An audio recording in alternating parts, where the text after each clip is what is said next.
Bismillahirrahmanirrahim. Tsumma ba'dal Fatihati yaqra'u suratan aw ba'da suratin. Kemudian setelah membaca surah Al-Fatihah, membaca surat ya, atau membaca sebagian dari surat dalam Al-Quran.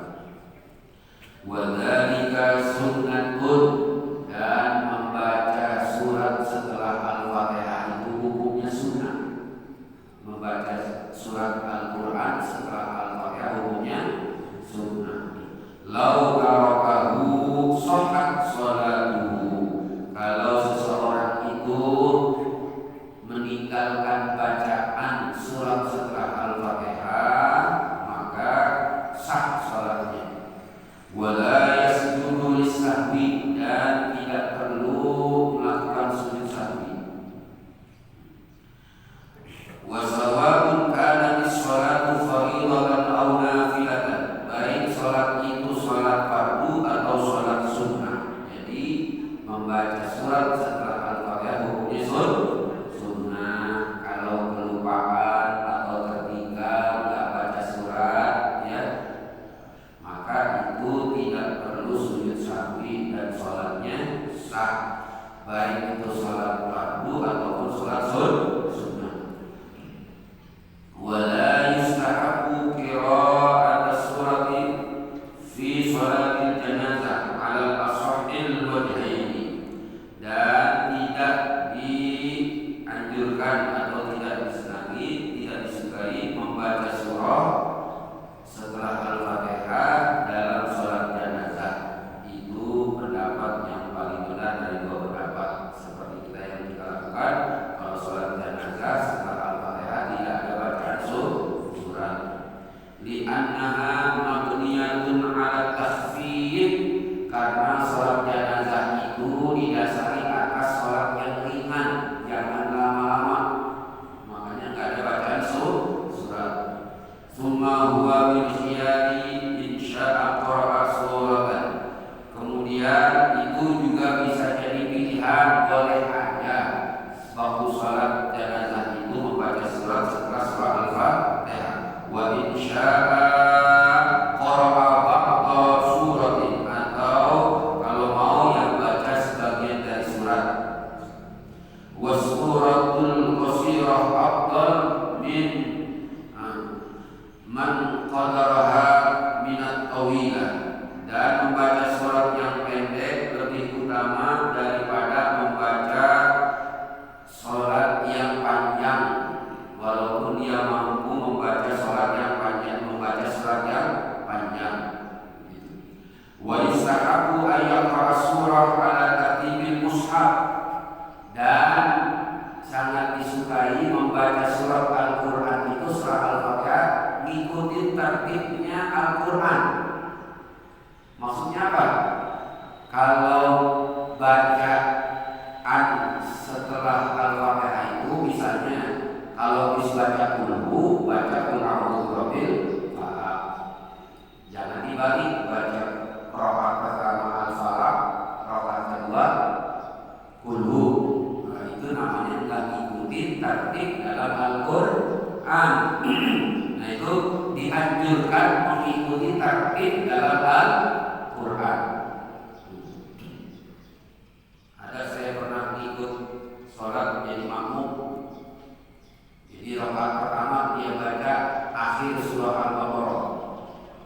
Ya, yang amana rasul bima unzila ilaihi min rabbihi wal mu'minun. Rakaat kedua dia baca alif lam mim dzalikal kitabul la raiba fihi. Itu bukan itu surat. Jadi dari ujung surat balik ke awal surat. Yang itu sering kejadian. Iya. Makanya kita ngikutin surat, kalau dalam satu surat ngikutin terus setelahnya. Iya. Misalnya kita baca rakaat pertama alif lam mim dzalikal kitabul la raiba fihi hudan lil muttaqin. Rakaat kedua baca ayat kursi itu boleh. Iya. Atau rakaat pertama ayat kursi, rakaat kedua akhir surat Al-Baqarah, itu ikutin tuntunan. Jangan dibalik ayat kursi, ayat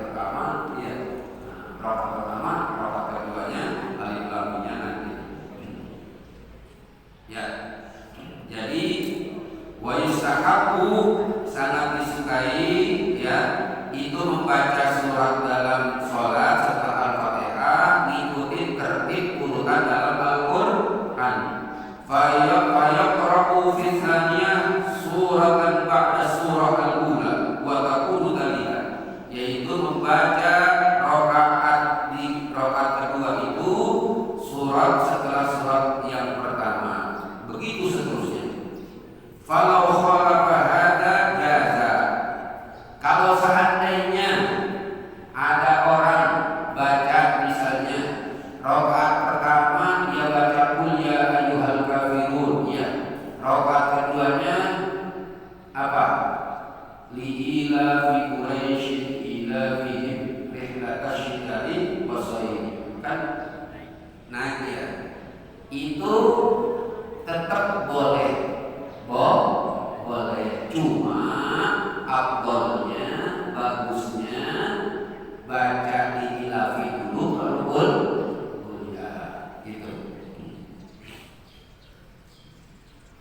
Wasunnatu an takuna suratu ba'da al-Fatihah, falau qara'aha qabla al-Fatihah lam tuhsabu lahu qira'at as-surah. Dan sunnahnya itu membaca surat dalam Al-Quran dibaca setelah surah Al-Fatihah. Falau qara'aha qabla al-Fatihah, kalau seandainya dibaca surat itu sebelum membaca Al-Fatihah, lam tuhsab lahu qira'at surah, maka tidak terhitung itu bacaan suratnya. Ya, jadi jangan dibalik. Ada orang ngimamin sholat karena dia mikirin baca surah apa nanti rakaat kedua. Iya. Dia mikirin, akhirnya orang pas rakaat kedua dia bangun langsung baca surat. Ada seperti itu. Biasanya imam mikir membaca apa itu. Jadi Al-Fatihahnya, maka kita di belakangnya baca surah Subhanallah. Wa'lam anna ma dzakarnahu min istihbab surah wal imam.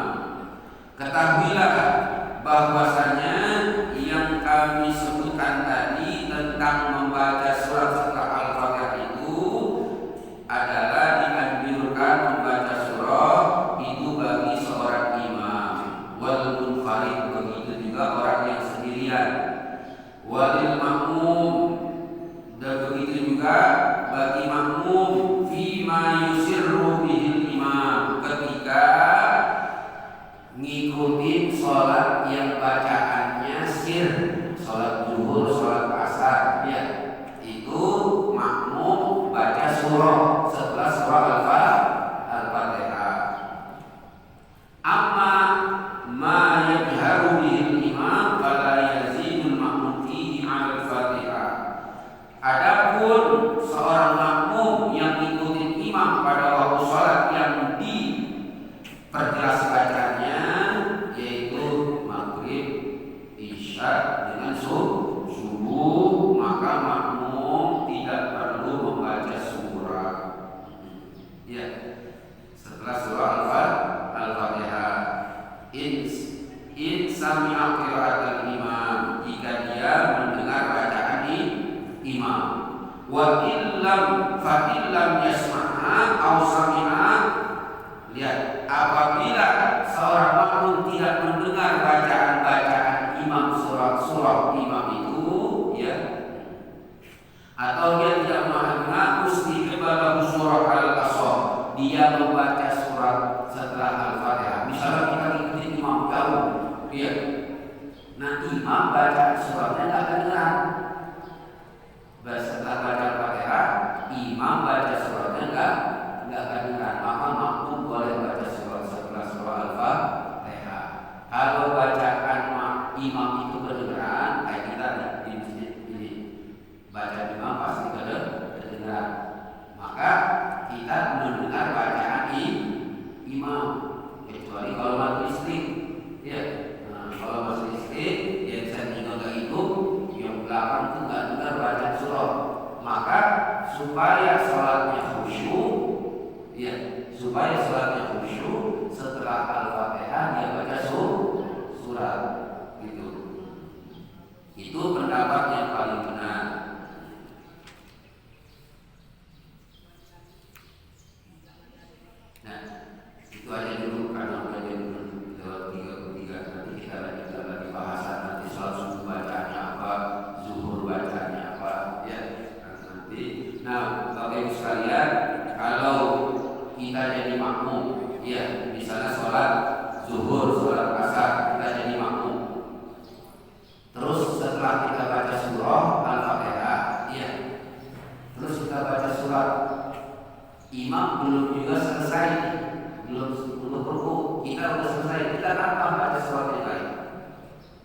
supaya kita nggak ngelamun.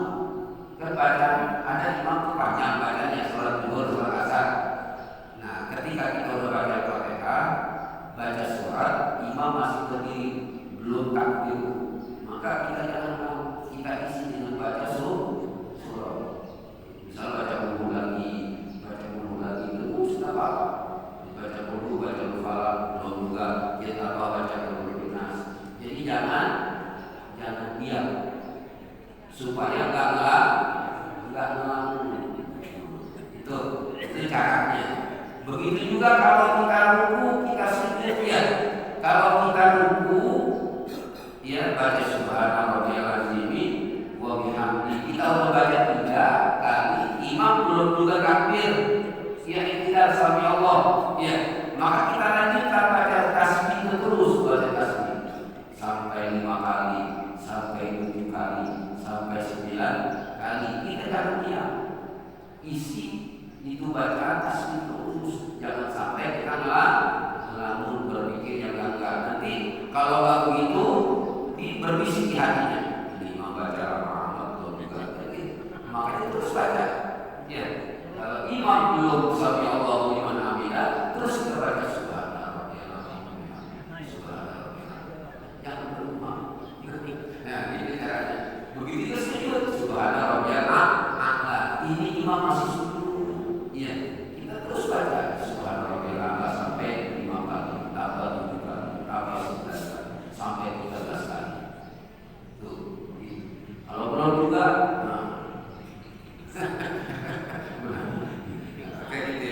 itu supaya kita tidak ngelamun, hati kita tetap terpelihara, kita tetap zikir mengingat Allah. Allahumma sholli ala Muhammad ya Rabbi sholli alaihi wa sallim. Allahumma sholli ala